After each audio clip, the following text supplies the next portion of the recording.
These are the words of Savarkar. Mr. Savarkar, there is nothing Indian about our constitution. Constitution में कहीं नहीं लिखा है कि पेपर लीक होना चाहिए. Constitution में कहीं नहीं लिखा है कि अग्निवीर होना चाहिए. Because sir, in my last few speeches, I spoke about the concept of Abhay Mudra, the concept of fearlessness, truth, and non-violence. And I showed the House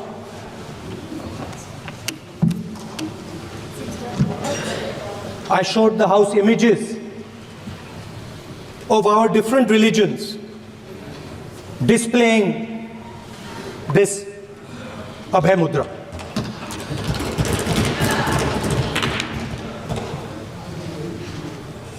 People call the Constitution the longest written Constitution in the world. But the Constitution contains a set of ideas from one philosophy of our nation, one central philosophical set of ideas of our nation. When we look at the Constitution and we open the Constitution, we can hear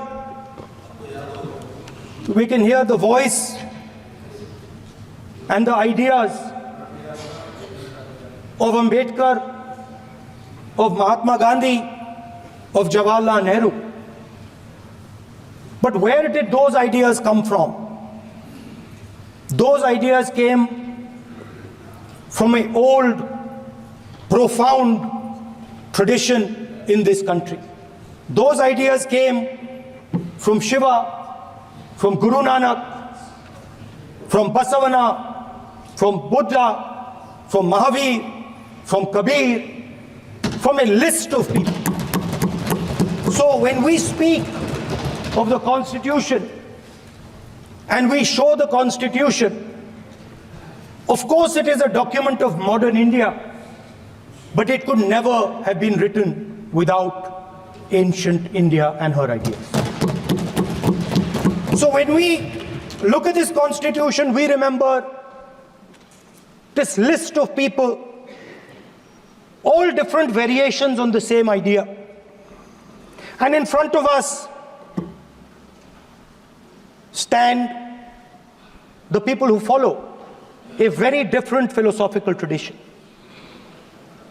And I want to start my speech by quoting what the supreme leader, not of the BJP, but of the modern interpretation of the ideas of the RSS has to say about the Constitution of India and about how he thinks India should be run. The worst thing about the Constitution, the worst thing about the Constitution of India is that there is nothing Indian about it. Manusmriti is that scripture which is most worshipable after Vedas for our Hindu nation, and from which our ancient times have become the basis of our culture, customs, thought, and practice. This book, for centuries, has codified the spiritual and divine march of our nation. Today, Manusmriti is law. These are the words of Savarkar. Mr. Savarkar has clearly stated in his writings that there is nothing Indian about our Constitution. He has clearly stated that the book India is run by should be superseded by this book. And this is what the fight is about. Now, it's nice that all of you are so-called defending the Constitution.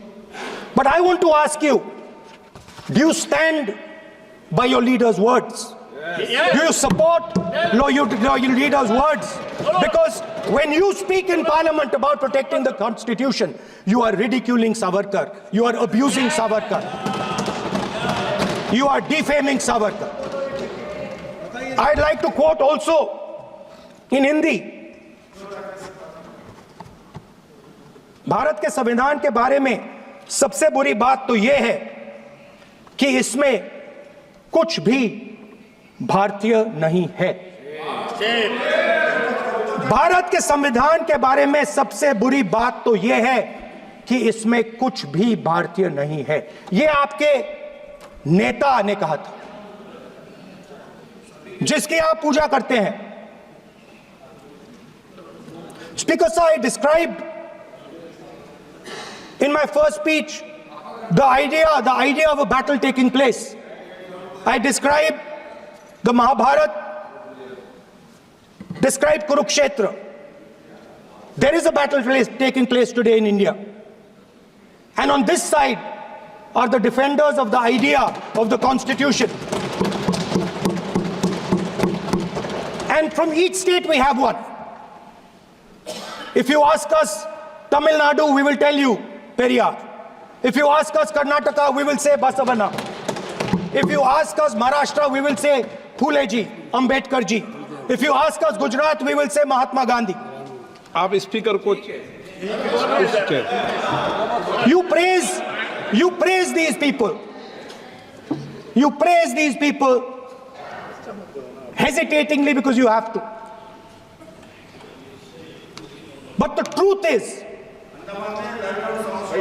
is that you want India to be run the way it used to be run.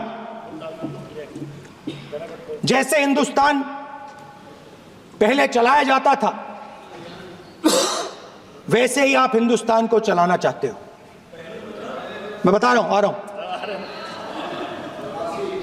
Patience रखिए थोड़ी, इतना excitement नहीं होना चाहिए। Speaker sir, जब मैं छोटा था दिल्ली में, स्पीकर सर, दिल्ली के चारों ओर जंगल हुआ करता था। जो आज यहां रहते हैं उनको ताजुब होगा कि एम्स के बिल्कुल बगल में जंगल शुरू होता था। जहां रेलवे म्यूजियम है वहां पे जंगल शुरू होता था। वैसे ही जंगल में, दोनों नॉर्थ और साउथ, वैसे ही जंगल में हजारों साल पहले एक युवा, 6-7 साल का युवा, हर रोज सुबह उठ के 4 बजे उठ के, एक बच्चा, वाह बहुत बढ़िया, एक बच्चा 4 बजे उठ के तपस्या करता था। हर रोज सुबह तपस्या, हाँ, हर रोज सुबह वो धनुष उठाकर तीर कमान चलाता था और घंटे उसने तपस्या की, सालों के लिए उसने तपस्या की।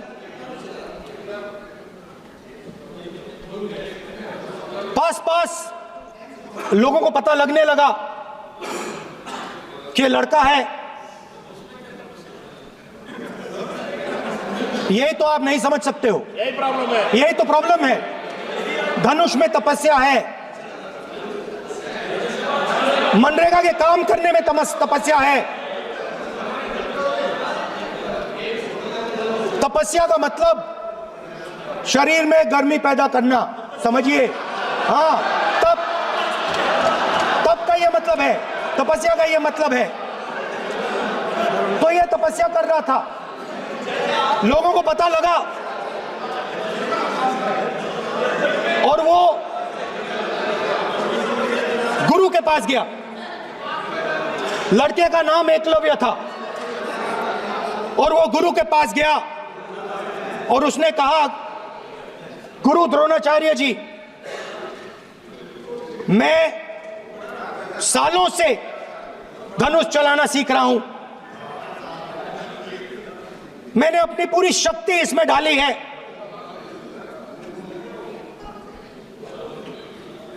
आप मेरी मदद कीजिए, आप मेरे गुरु बनिए। द्रोणाचार्य जी ने एकलव्य को कहा कि आप ऊंची जात के नहीं हो, आप ऊंची जात के नहीं हो, आप द्विजा नहीं हो। मैं आपका गुरु नहीं बनूंगा, यहां से तुम चले जाओ। और एकलव्य चला गया। फिर से एकलव्य ने तपस्या शुरू की, फिर से तपस्या शुरू की। कुछ साल बाद द्रोणाचार्य जी और पांडव उसी जंगल से निकले। एक कुत्ता भौंक रहा था, कहानी आपने सुनी है, सुना देता हूं। कुत्ता भौंक रहा था, अचानक कुत्ते की आवाज शांत हो गई। द्रोणाचार्य जी और पांडव पास गए और उन्होंने देखा कि तीरों के जाल में कुत्ता फंसा हुआ था। मुंह में तीर था एक, हाँ, मगर कुत्ता तीरों के जाल में फंसा था। एक तीर मुंह में थी, शांत था कुत्ता, मगर कुत्ते को चोट नहीं लगी। एकलव्य ने अहिंसा के साथ कुत्ते को शांत किया था। द्रोणाचार्य जी आते हैं और एकदम पूछते हैं, तुम्हें यह किसने सिखाया? एकलव्य जवाब देता है, द्रोणाचार्य जी, यह मैं सीखा हूं, मैंने तपस्या की है, घंटों मैंने प्रैक्टिस की है।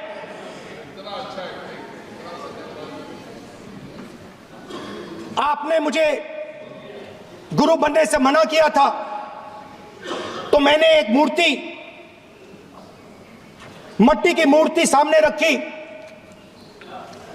और मैंने प्रैक्टिस की और मैं सीखा।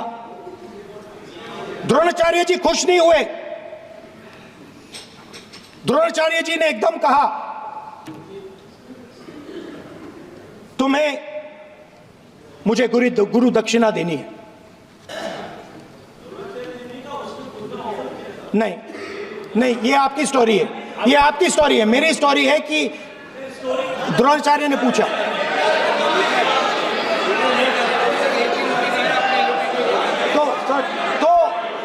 तो द्रोणाचार्य जी ने, Sir, the PM will not speak. You have to understand. If you are not giving order, Prime Minister has to speak. That you have to understand. If you are not giving protection, if you are not giving protection to LOP, then Prime Minister has to speak here. I will tell you. We will be very clear. ठीक है sir. माननीय सदस्य, आपको मैंने कई बार कहा, आप धमकी शब्दों में मत बोला करिए। एक मिनट क्या द्रोणाचार्य जी ने, कार्य मंत्री बोले, कितने डिस्टर्बेंस कर रहे थे। द्रोणाचार्य जी ने कहा कि मुझे आप गुरु दक्षिणा दीजिए। मेरी स्पीच ले ली आपने। तो द्रोणाचार्य जी ने उनसे कहा कि गुरु दक्षिणा के लिए मुझे तुम्हारा हुनर, तुम्हारा भविष्य, तुम्हारा अंगूठा चाहिए। और एकलव्य ने अंगूठा काट के द्रोणाचार्य को दे दिया।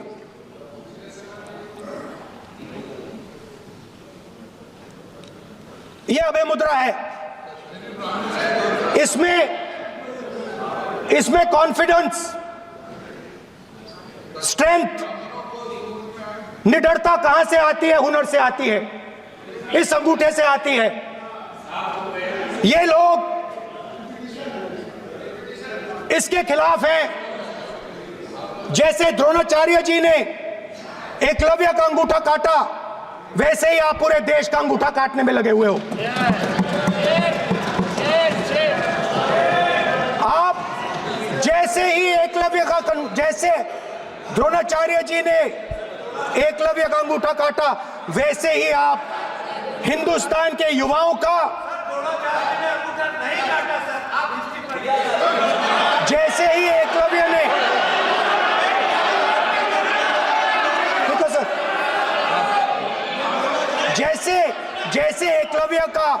अंगूठा काटा गया, वैसे ही आप हिंदुस्तान के युवाओं का सबका अंगूठा काटते हो। जब आप अदानी जी को धारावी देते हो, तो आप धारावी के जो एंटरप्रेन्योर्स हैं, जो स्मॉल एंड मीडियम बिजनेसेस हैं, उनका आप अंगूठा काटते हो। जब आप हिंदुस्तान के पोर्ट्स, एयरपोर्ट्स, डिफेंस इंडस्ट्री, ये सब जब आप अदानी को देते हो,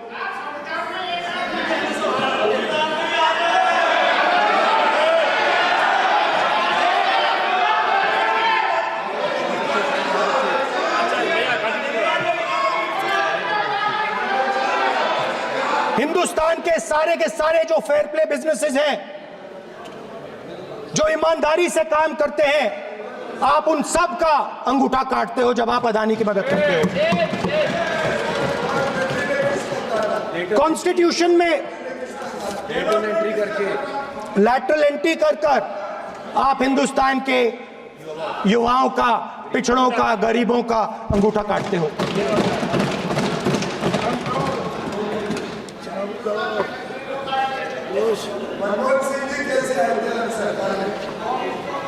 सर, स्पीकर सर, जैसे एकलव्य ने प्रैक्टिस की थी, वैसे ही हिंदुस्तान के युवा सुबह उठकर 4 बजे उठकर अलग अलग एग्जाम्स की तैयारी करते हैं।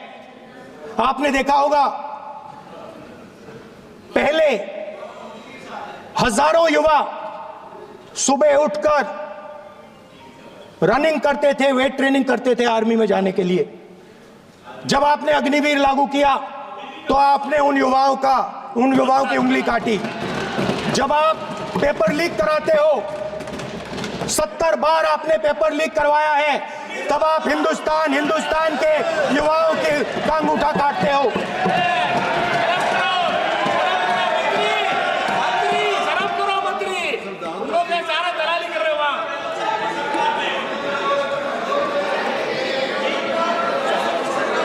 आज बाहर, दिल्ली के बाहर आपने किसानों पर टीयर गैस चलाया है, आपने किसानों पर लाठीचार्ज किया है।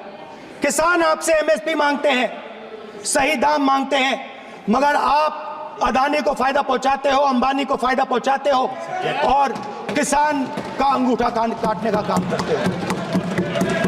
देखिए, हम कहते हैं अभय मुद्रा, हम कहते हैं डरो मत, आप कहते हो हम आपका अंगूठा काट देंगे। ये फर्क है। एक तरफ कौन सर बोले, मेरे कहना है कि हम एक मिनट प्लीज बैठिए, आप बैठिए, प्लीज बैठिए, आप बैठिए। आज हम भारत के संविधान की 75 वर्ष की गौरवशाली यात्रा कर रहे हैं, और कर भाई ये चर्चा हुई थी कि हम संविधान की चर्चा करते समय उसकी उच्च कोटि की ये अपेक्षा है। आप स्पीकर सर, आप राष्ट्रपति नहीं है। कॉन्स्टिट्यूशन में कहीं नहीं लिखा है कि मोनोपोली होनी चाहिए। कॉन्स्टिट्यूशन में कहीं नहीं लिखा है कि पेपर लीक होना चाहिए। कॉन्स्टिट्यूशन में कहीं नहीं लिखा है कि अग्निवीर होना चाहिए। कॉन्स्टिट्यूशन में ये सब नहीं लिखा है, इसलिए मैं यहाँ रेस कर रहा हूँ। कॉन्स्टिट्यूशन में नहीं लिखा है कि हिंदुस्तान के युवाओं का अंगूठा काटना चाहिए, उनका जो हुनर है उनसे छीना जाना चाहिए।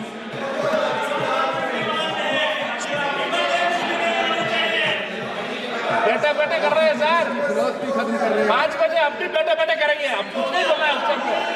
5 बजे देखिएगा, 5 बजे देखिएगा क्या कर। स्पीकर सर,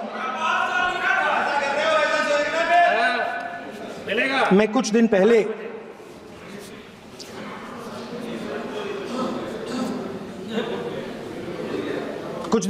मैं हाथरस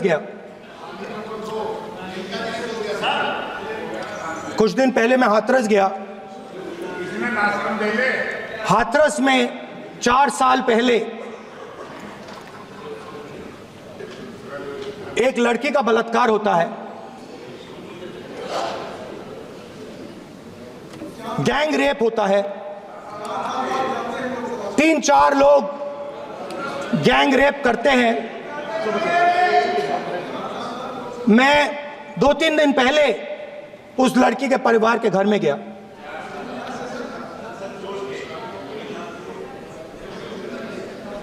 जिन्होंने गैंग रेप किया वो बाहर घूम रहे हैं और लड़की का परिवार अपने घर में बंद है। लड़की का परिवार बाहर नहीं जा सकता है। जो अपराधी हैं वो उनको रोज धमकाते हैं और वो बाहर घूमते हैं।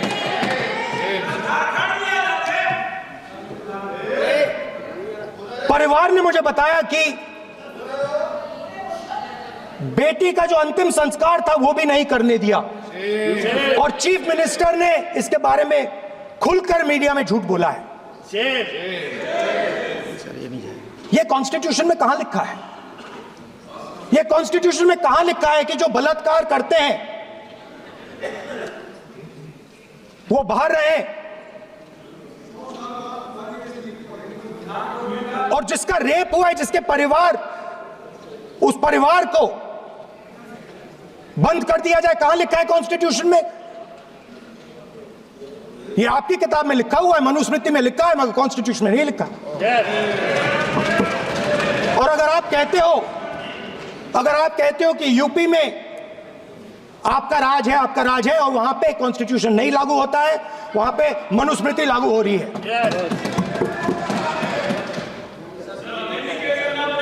परिवार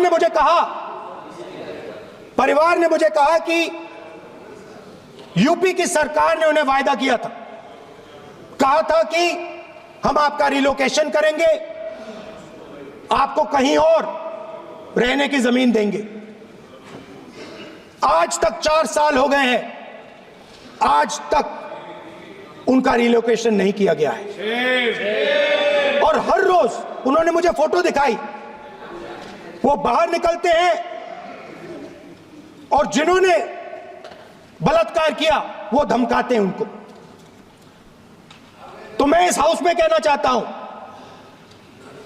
कि अंबेडकर जी के संविधान वाले लोग, इंडिया गठबंधन वाले लोग, हम सब मिलकर उस परिवार का रिलोकेशन हम करेंगे अगर आप नहीं करोगे तो।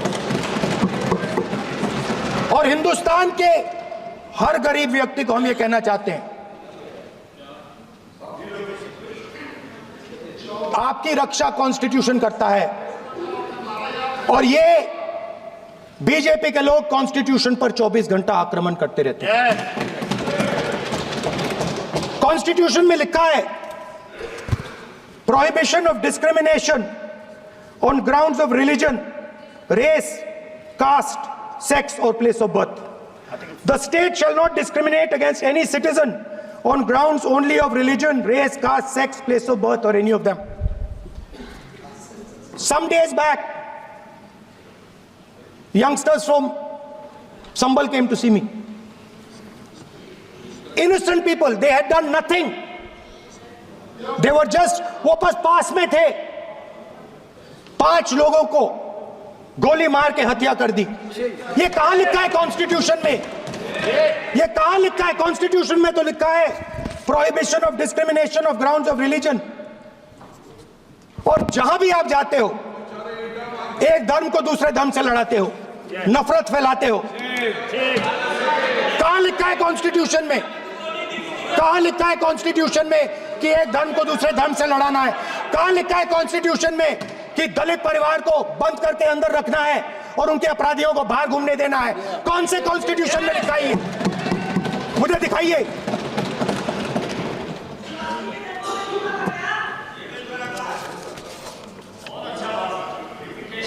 स्पीकर सर, हमारी जो विचारधारा है, इंडिया गठबंधन की विचारधारा है, वो देश में कॉन्स्टिट्यूशन लाई है। हम सब मिलकर कॉन्स्टिट्यूशन की रक्षा करते हैं। अंबेडकर जी ने कहा था, if there is political equality but no social and economic equality, political equality will be destroyed. ये अंबेडकर जी के शब्द हैं और आज ये बात सबके सामने है पॉलिटिकल इक्वालिटी जो थी वो खत्म हो गई है, हिंदुस्तान के सारे इंस्टीट्यूशंस कैप्चर कर लिए गए हैं, सोशल इक्वालिटी नहीं रही, फाइनेंशियल इकोनॉमिक इक्वालिटी नहीं रही। इसीलिए हमारा अगला कदम जाति जनगणना होगा। हम देश को दिखाना चाहते हैं कि आपने किन लोगों का और कहां कहां अंगूठा काटा है। हम दलितों को, आदिवासियों को, पिछड़ों को, किसानों को, मजदूरों को दिखाना चाहते हैं कि आपने किस किस का अंगूठा काटा है। इसलिए जो मैंने वायदा किया था, इसी हाउस में यहां हम कास्ट सेंसस लागू करेंगे और उसके बाद हिंदुस्तान में एक नए तरीके का विकास होगा, एक नई तरीके की राजनीति होगी। जो मैंने पहले कहा था, जो आपको अच्छा नहीं लगता है, 50% रिजर्वेशन, उस दीवार को हम यहां तोड़ेंगे। 50% रिजर्वेशन की दीवार और जाति जनगणना हम यहां करा के दिखाएंगे। आपको जो कहना है कर लो, कह लो।